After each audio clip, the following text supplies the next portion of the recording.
आज नवी मुंबई महानगरपालिकेच्या 2024 ते 2025च्या अर्थसंकल्प सादर करण्यात आला। महापालिका आयुक्त राकेश नार्वेकर यांनी हा अर्थसंकल्प सादर केला आहे। यामध्ये पर्यावरणीय समस्यांवर उपाययोजना करण्यात येणार आहे। आरोग्य शिक्षणापेक्षा घनकचऱ्यावर जास्त भर या अर्थसंकल्पनांमध्ये देण्यात आला आहे। पाणी पुरवठ्यासाठी नियोजन देखील या अर्थसंकल्पामध्ये करण्यात आला आहे।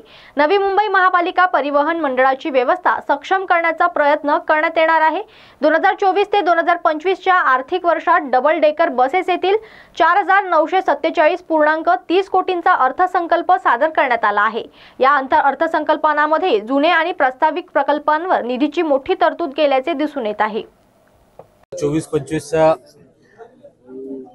अंदाजपत्रक या ठिकाणी आपण सादर केलेला आहे आणि याच्यामध्ये आपण यावेळेस लोकांच्या सूचना आणि हे मागवल्या होत्या आणि लोकांनी आम्हाला नागरिकांनी भरभरून प्रतिसाद दिला। अनेक सजेशन त्यांनी आपल्याला दिले, त्याचा देखील समावेश आपण या आपल्या अंदाजपत्रकात केला होता।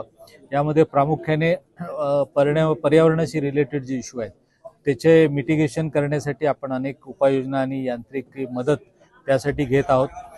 लोकांसाठी अतिशय महत्त्वाची गोष्ट म्हणजे यावर्षी देखील आपण कोणत्याही प्रकारची कर दरवाढ काही केलेली नाहीये, त्यामुळे लोकांना हा एक फार मोठा दिलासा यातून प्राप्त होणार आहे। याच्या व्यतिरिक्त पाम बीचचा एक्सटेंडेड घनसोली ऐरोली सारखे जे मेजर प्रोजेक्ट आहेत जे जवळपास 550 कोटीचे आहेत, असे मोठे प्रकल्प आपण हाती घेतलेले आहेत।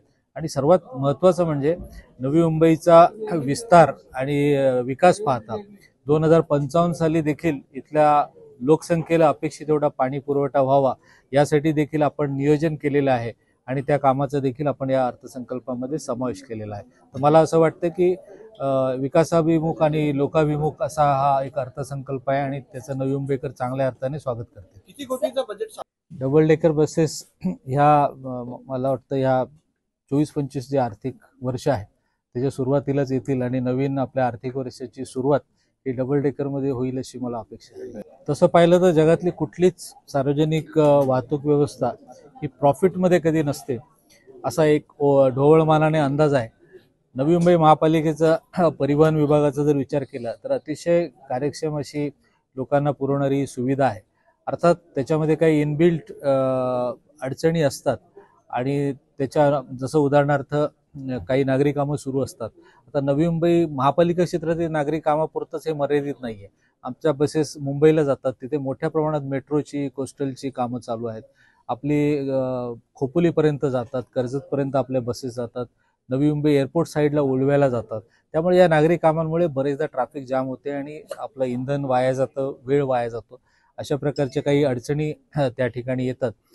त्यामुळे ह्या महापालिकेची जी परिवहनची व्यवस्था आहे तीच मुळात सक्षम करणं आवश्यक आहे। म्हणूनच आम्ही वाशी या ठिकाणी ज्या पद्धतीचे त्याचं कमर्शियल एक्सप्लॉयटेशन करण्याचा प्रयत्न केलेला आहे त्या जागांचा, आणि त्यातून मला असं वाटतं की ही नुकसानाची भरपाई होईल। त्यामुळे एक ठिकाणी जरी लोकांना सुविधा देताना यावर्षी तर आपल्याला माहिती आहे दिवाळीपासून सर्व ज्येष्ठ नागरिकांना मोफत प्रवास NMMTने दिलेले आहे। या सवलती आणि सुविधा विद्यार्थ्यांना आणि ज्येष्ठ नागरिकांना देत असताना जी फायद्यातली तफावत आहे ती मला असं वाटतं की अशा वाशीसारख्या उपाययोजना केल्यामुळे त्या भरून निघू शकतील आणि ती आपली सार्वजनिक वाहतूक व्यवस्था ही पुन्हा पूर्ववत नफ्यात येऊ शकेल। हे मुळात पाळणाघर आणि ज्येष्ठ नागरिकांना आपण जे निवारा केंद्र केलेले आहे, समाजाच्या दृष्टिकोनातून आपण जर विचार केला तर हे दोन्ही अतिशय महत्त्वाचे आणि हाताळायला अतिशय नाजूक विषय आहेत।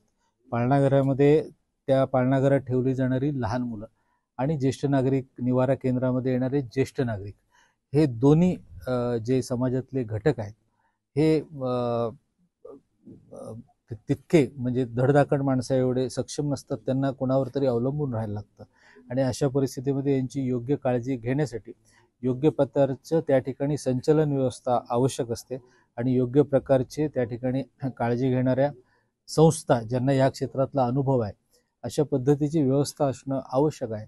दुर्दैवाने जेव्हा हे इमारतीचं काम चालू होतं त्यावेळेस कोविड किंवा इतर काही कारणांमुळे ही संचलन व्यवस्था करण्याचा थोडं उशीर झाला किंवा त्यामध्ये दिरंगाई झाली, त्यामुळे ही इमारती पूर्ण होऊन देखील त्याचं उद्घाटन होऊ शकलं नाही।